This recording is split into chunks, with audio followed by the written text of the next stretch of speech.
We are good people.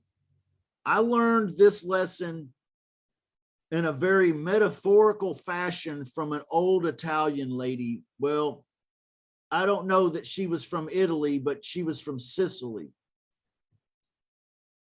Okay, Sicilian. And actually from there, immigrated to the United States. I sat in her kitchen on a pitch. And she looked at me and she said, I like you. And she sounded Italian. I like you. She said, I know I can trust you. She said, but you know why you have problems? I said, what do you mean? She said, you have lots of relationship problems, don't you? I said, yeah, I do. I do. How did you know? She said, because you have no grease on you. And I was like, I didn't even understand. And I asked a few people later, what does this old Italian lady mean? And what she was saying is you ain't slick. You ain't slick at all.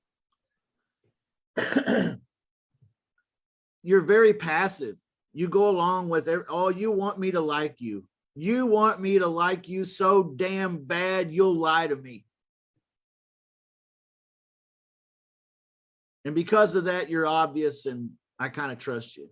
That's really what she was saying. Well, I went back and visited with that Italian lady several times after that. And that's exactly what she meant. She meant that I needed to sack up and start being honest with people and be a straight business person, a straight shooter, right to the point, and stop trying to dance around and make people fucking like me. Even on a pitch. Like me, don't like me, I don't care. I make more sales that way.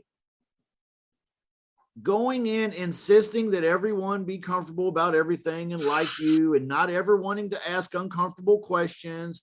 I had another sales advisor. Well, he was really like a regional manager for a company I worked for one time. He came to me one time and he said, you know, Justin, he said, you're a really talented man and you're knocking down them sales. You're killing it. He said, here's the thing. He said, you'll know what I'm talking about. He said, you ever been on a sit? He says, well, that's what they call the pitch, right? You go to somebody's house, you pitch.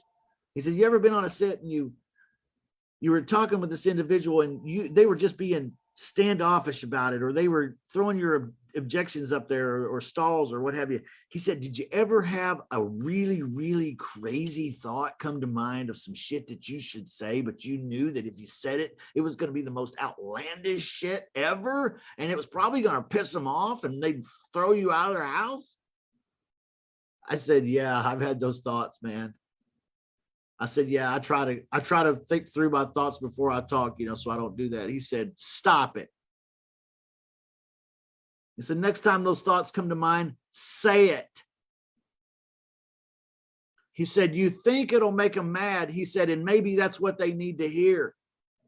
He said, when you do this, you'll close more deals. He said, you're in there right now doing what everybody does. He said, but if you start saying those things that no one else is willing to say, they'll start buying from you. Wow. Dude changed my life. That guy's name was William Graves. He's out of Indiana.